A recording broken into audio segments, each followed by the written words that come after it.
Welcome to Jackie Cinemas. Jackie சினிமாஸில் இன்றைக்கி வலிவன் திரைப்படத்தினுடைய வீடியோ விமர்சனத்தை இன்றைக்கி பார்க்கலாம். இங்கேயும் எப்போதும் இயக்குனர் சரவணன், ஜெய், ஆண்ட்ரியா, டி இமான் இசையில் வெளிவந்திருக்கும் திரைப்படம் தான் வலியவன். எங்கேயும் எப்போதும் திரைப்படத்தின் மூலமாக முதல் படத்திலே வந்து தலை நிமிர்ந்து இவன் வேறு மாதிரி திரைப்படத்தில் சின்னதாக ஒரு சர்க்கிளை சந்தித்து மூன்றாவது திரைப்படமான வலிவன் மூலமாக நம்மை சந்திக்கின்றார் இயக்குனர் சரவணன். ஸோ வலிவன் திரைப்படத்தை பற்றி விரிவாக பார்த்துக்கலாம். வலியவன் திரைப்படத்தினுடைய ஒன்லைன் என்ன அப்படின்னு பார்த்தீங்கன்னா, சாது மிராண்டால் காடு கொள்ளாது. இதுதான் இந்த திரைப்படத்தினுடைய ஒன்லைன். நீங்கள் வந்து சென்னையில் வசிக்கிறீங்க, நீங்கள் ஒரு சப்வேயில் நடந்து போயிட்டுருக்கீங்க. திடீர்னு ஒரு அழகான பொண்ணு வந்து உங்களை வந்து பார்த்துட்டு பார்த்த கணமே உங்களை வந்து ஐ லவ் யூன்னு சொல்லுது. உங்களுக்கு எப்படி இருக்கும்? மண்டை குழம்பிடுற மாதிரி இருக்காதே. நீங்கள் வந்து அதுக்கப்புறம் அந்த பொண்ணோட அட்ரஸ் எதுவுமே உங்களுக்கு தெரியல. ஸோ அந்த பொண்ணு தேடி கண்டுபிடிக்கிறீங்க. தேடி கண்டுபிடிச்சி அந்த பொண்ணு ஐ லவ் யூ திரும்ப சொல்லுன்னு பார்த்தா அந்த பொண்ணு சொல்லுது, ஒரு ஆளை நீ அடிக்கணும் அப்படின்னு சொல்லுது. ஸோ அவன் வந்து அந்த காதலை ஏற்றுக்கிட்டானா? அவன் சொன்ன அந்த பொண்ணு சொன்ன ஆளை அடித்தானா? எப்படி வந்து ஒரு ஆள் போய் திடீர்னு போய் அடிச்சிட முடியுமா? ஒரு காதலுக்காக நம்ம அடியாலாம் மாறினானா? ஸோ இந்த மாதிரியான ட்விஸ்ட்டுகளோட இந்த திரைப்படத்துடைய மீதி கதையை வந்து நீங்கள் வந்து வெண்திரையில் பாருங்கள். இதுதான் இந்த திரைப்படத்துடைய கதை. ஸோ இதுக்கப்புறம் வந்து ஸ்பாய்லர் அலர்ட் போட்டுக்கலாம். ஸோ ஜெய் வந்து ரொம்ப நாள் கழித்து திரையில், அதாவது ராஜாராணி திரைப்படத்துக்கு பிறகு அவர் வந்து திரையில் வர ஒரு திரைப்படம். அவருடைய கெரியரில் வந்து ராஜாராணி திரைப்படத்தையும் எங்கேயும் இந்த வலியவன் திரைப்படத்தையும் அவர் கெரியரில் த பெஸ்ட்னு அப்படின்னு சொல்லிக்கலாம். ஏன்னா அவருக்கு இந்த படம் வந்து அவருக்கு வந்து அவருடைய நடிப்புகளுக்கு வந்து தீனி போடுற ஒரு விதமாகவே இந்த திரைப்படம் இருக்குன்னு சொல்ல முடியும். மிக முக்கியமாக முதிர்ச்சியான ஒரு நடிப்பை கூட அவர் வந்து வெளிப்படுத்தியிருக்கிறாரு. அப்பா அம்மா, அதாவது ஜெய்யுடைய அப்பாவாக அழகம் பெருமாளும் அனுபமா குமாரும் நடிச்சிருக்காங்க. இவங்க 3 பேர் காம்பினேஷன் காட்சிகள் எல்லாத்துலேயுமே வந்து ஜெய் வந்து தன்னுடைய பண்பட்ட திறமையான நடிப்பை வந்து வெளிப்படுத்துறாருன்னு சொல்ல முடியும். அதே மாதிரி கிளைமேக்ஸில் வந்து ஒரு ஃபைட்டில் வந்து அதாவது என்ன சொல்கிறது, அந்த 6 பேக்கோட வந்து காமிக்கிறதும் அந்த சண்டை காட்சிகளுக்கான அந்த களமும் அதில் வந்து அதை நம்பும்படியான அது வந்து காட்சி அமைச்சிருக்காங்க. அதில் வந்து 6 பேக்கோட நிற்கிறப்ப அதுக்கு முன்னாடி படத்துக்கு முன்னாடி அவர் வந்து உடம்போட ஒரு சாதாரண உடம்போட வர்றதும் அதுக்கப்புறம் அவர் வந்து 6 பேக்கோட நிற்கிறதும் பார்க்குறப்போ அந்த உழைப்புக்கு வந்து நம்ம வந்து ஒரு சல்யூட் பண்ணியே ஆகணும். ஆண்ட்ரியா வந்து சான்ஸே இல்லை. அவருக்கு வந்து எவ்வளோ படங்கள் நடிச்சிருந்தாலும் கூட அவர் வந்து அவருடைய முழுமையான நடிப்பை வெளிப்படுத்தின ஒரு படமாக கூட இந்த படத்தை எடுத்துக்கலாம். ஏன்னா பெயர் சொல்கிற படங்கள் வந்து இந்த படத்தை வந்து குறிப்பிட்டு சொல்லலாம். அவருடைய காஸ்டியூம்ஸ் எல்லாமே வந்து ஏசி தியேட்டரையும் மீறி வியக்க வைக்குது. அந்த அளவுக்கு ரொம்ப அழகாக இருக்கிறாரு. ஸோ அழகாக காமிக்கணும்னு முயற்சி பண்ணியே வந்து கேமராமேனும் டைரக்டரும் முடிவு பண்ணி அந்த பொண்ணை வந்து படம் பிடிச்சிருக்காங்க. ஏன்னா எல்லா ஃப்ரேம்லேயுமே அந்த காஸ்டியூம்ஸ்லேயும் ரொம்ப ரொம்ப அழகாக இருக்கிறாரு.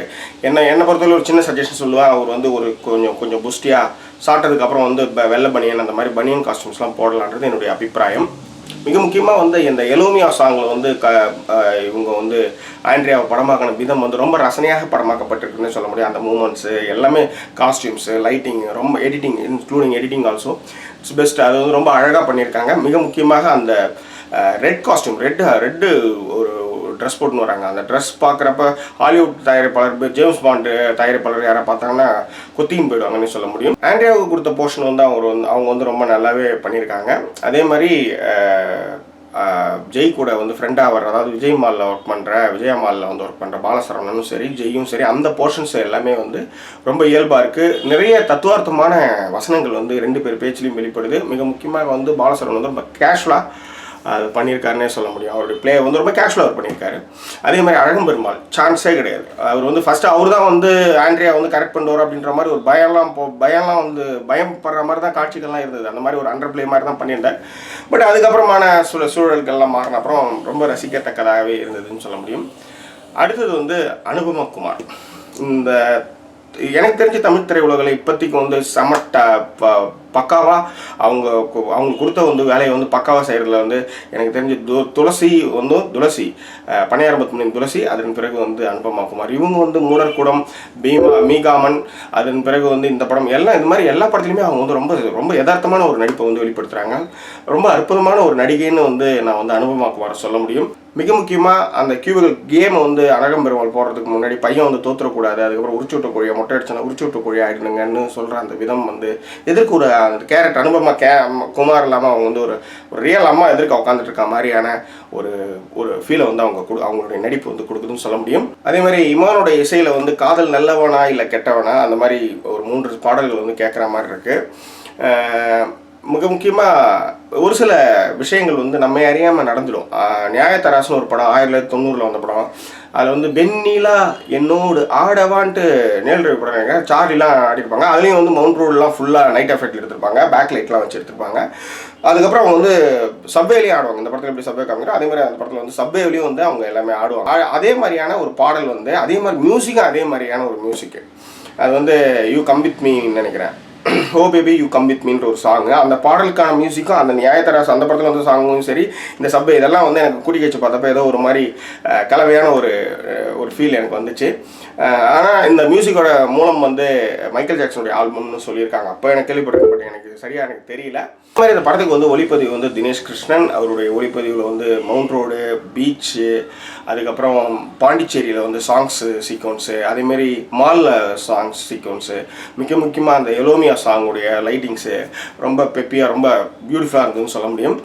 மிக அற்புதமான உழைப்பை வந்து ஒளிப்பதிவாளர் கொடுத்துருக்கிறார். அதே மாதிரி என்னோட என்டிடிவி ஹிந்துவில் வந்து பணியாற்றிய எடிட்டர் சுபாரக் வந்து இந்த படத்தில் வந்து எடிட்டராக பணியாற்றியிருக்காரு.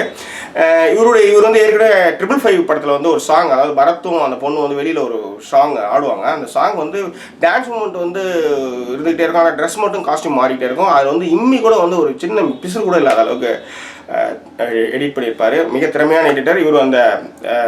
அந்த ஆண்ட்ரியாவுடைய அந்த எலோமியா சாங்கே வந்து ரொம்ப நல்லாவே பண்ணியிருக்காருன்னு சொல்ல முடியும். மிக அற்புதமான ஒரு எடிட்டர் அவர். அதே மாதிரி படத்தில் நான் ரொம்ப ரசித்த விஷயம், இந்த சீன் சூப்பரான சீன், நல்லா அற்புதமாக பண்ணியிருக்காங்க அப்படின்ற மாதிரி நான் ரொம்ப ரசித்த சீன் வந்து இந்த மவுண்ட் ரோடில் வந்து திட்டிட்டு வருவாப்பில் ஜெய். அப்போ வந்து ஒரு கேரக்டர் வந்து எழுந்த சூப்பர் ஜி, ஆமாம் ஜி நீ சொல்கிறது கரெக்டு தான் ஜி அப்படின்னு சொல்லும். ஏன்னா இதற்கு தானே ஆசைப்பட்டேன் பாலகுமாரில் சரக்கு வாங்கிட்டு வரேன், சரக்கு அவங்களை காமிக்கிறேன் அப்படின்னு சொல்லிட்டு டாஸ்மார்க்கில் உடஞ்சி இந்த பாட்டில் காமி அந்த கேரக்டர் தாடி வச்ச கேரக்டர் அவர் இந்த படத்தில் வந்து அந்த சீன் பண்ணியிருக்காரு. அவர் வர சீன் 3 சீன் தான். 3 சீனுமே வந்து ரொம்ப அற்புதமான சீன், அதாவது சூப்பரான சீன் சொல்லுவாங்க தெரியுமா, அந்த மாதிரி ஒரு சீன். அதில் வந்து நிறைய ஃபிலாசபியான விஷயத்தை பேசுகிறாரு. மிக முக்கியமாக வந்து அவர் சொல்கிறது வந்து அந்த வசனம் வந்து எனக்கு ரொம்ப பிடிச்ச வசனம். அதாவது உங்களுக்கு பிடிச்ச பெண் அப்படின்னு பிடிச்சிட்டா அதை வந்து நீங்கள் தயவுசெய்து கல்யாணம் பண்ணுங்க. அப்படி கல்யாணம் பண்ணலாம், அதுக்கப்புறம் எல்லாத்தையுமே வந்து சகிச்சு எல்லாத்துக்கும் நீங்கள் மாறிக்குவீங்க. அது வந்து ஒரு டேஸ்ட்டே இல்லாமல் அளவுக்கு போயிடும். ஸோ உங்களுக்கு பிடிச்ச பொண்ணாக தான் நீங்கள் உடனே காதலிச்சு கல்யாணம் பண்ணிக்கங்கன்ற மாதிரி ஒரு விஷயம். அதை ரொம்ப கேஷுவலாக அவருடைய பாணியில் வந்து சொல்கிறாரு. ரொம்ப அற்புதமான சீன்னு நான் சொல்ல முடியும். மெமோரியல் ஹால், அதாவது சென்ட்ரல் நம்ம ராஜீவ்காந்தி மருத்துவமனைக்கு எதிர்க்க இருக்கிற அந்த SBI பேங்க் இப்போ இயங்குது. அந்த இதில் வந்து அந்த பாக்ஸிங் கற்றுக்கிற மாதிரியான ஒரு விஷயங்கள், அதாவது அந்த சீன்ஸ்லாம் வந்து ப்ராக்டிஸ் பண்ணுற மாதிரி சீன்ஸ்லாம் அந்த கட்டடத்தில் பழங்கட்டடத்தில் எடுத்திருக்காங்க. இந்த மாதிரி பழமையான கட்டடங்கள் சென்னை நிறைய இருக்குது. இது மாதிரியான கட்டடங்களில் வந்து பர்மிஷன் வாங்கி தயவு செய்து அதெல்லாம் வந்து நீங்கள் வந்து திரைப்பட இயக்குநர்கள் வந்து பதிவு பண்ணணுன்றது என்னுடைய ஒரு வேண்டுகோள். சரி, படத்தோட மைனஸ்லாம் பார்த்துடலாம். ஜெய், ஆண்ட்ரியா 2 பேரும் அந்த குடிச்சிட்டு அந்த BMW காரில் வர அந்த ஃப்ளாஷ்பேக் வந்து அநியாயத்துக்கு லென்த்தியாக இருக்குது. ஸோ அதை வந்து இவங்க வந்து கொஞ்சம் எனக்கு தெரிஞ்ச அந்த சீன்ஸை வந்து கொஞ்சம் கட் பண்ணியிருக்கலாம்னு சொல்லலாம். அதே மாதிரி அழகம்பெருமாள், அனுபமா குமார் இவங்க எல்லாமே வந்து ஒரு மாலில் சாப்பிட்றப்ப தான் ஒரு பிரச்சனை வருது. அந்த பிரச்சனைக்கு வந்து எப்படியாவது மாலில் வந்து இப்படி வந்து ஒரு டிஷ்யூ பேப்பர் கண்டிப்பாக இருக்கும். அந்த டிஷ்யூ பேப்பர் எடுத்து தொடச்சிருக்கலாம். அதை விட்டு சட்டையெல்லாம் கைட்டி பண்ணுறப்ப நம்மளுக்கே ஒரு மாதிரி அதுலேயும் ஒரு லாஜிக் மீறல் இருக்கா மாதிரி ஒரு ஃபீல். சரி, அது ஒன்று. அடுத்தது வந்து பல்லு உடஞ்சி அழகம்பெருமாள் ஆட்டோவில் வர்றப்பே நம்மளுக்கு படம் பார்க்குற நம்மளுக்கே பல்லு உடஞ்சி தெரிகிறப்ப அனுபமா குமாருக்கு வந்து என்கிட்ட ஒரு வார்த்தை ஏன் சொல்லவே இல்லை அப்படின்னு வந்து அவர் சொல்கிறது வந்து லாஜிக் மீறலாகவே படுகின்றது. இந்த மாதிரி சின்ன சின்ன விஷயங்களை வந்து இயக்குனர் சரவணன் வந்து கவனத்தில் கொண்டு இந்த திரைப்படத்தை வந்து பண்ணியிருக்கலாம். இன்னொரு விஷயம் என்னென்னா, ஆனால் ரொம்ப அழகான விஷயம் என்னென்னா, அப்பா புள்ள 2 பேருமே வந்து அந்த அவமானப்படுற வழியை வந்து மிக அழகாக வந்து பதிவு பண்ணியிருக்காரு இயக்குனர்னு சொல்ல முடியும். ஸோ இந்த மாதிரி சின்ன சின்ன லாஜிக் மிஸ்டேக்ஸ் இருந்தால் கூட இந்த திரைப்படம் வந்து ஒரு ரசிக்கத்தக்க ஒரு திரைப்படம் என்பதில் வந்து மாற்று கருத்தில் கண்டிப்பாக அந்த திரைப்படத்தை பார்க்கலாம் என்பது என்னுடைய அபிப்பிராயம். எல்லாத்தை விட இந்த படத்தில் எனக்கு ரொம்ப பிடிச்ச விஷயம் என்னன்னா, படத்தில் வர்ற வசனங்கள் எல்லாமே ரொம்ப அருமையான வசனங்கள். கைத்தட்டுற அத்தனை பேரும் வந்து கேன கிடையாது, அவன் ஸ்டார் ஆகணும்னு நினைக்கல அவ்வளவுதான் அப்படின்ற அந்த லாஸ்ட் பஞ்ச் வந்து இந்த படத்தினுடைய மிகப்பெரிய பலம்னு சொல்ல முடியும். இதெல்லாம் உங்களுக்கு பிடித்திருந்தால் நண்பர்கள்கிட்ட வந்து ஷேர் பண்ணுங்கள். மீண்டும் வேறொரு திரைப்படத்துடைய விமர்சனத்தோடு உங்களை நான் சந்திக்கிறேன். அதுவரை நன்றி கூறுவது உங்கள் ஜாக்கி சேகர். நன்றி, வணக்கம்.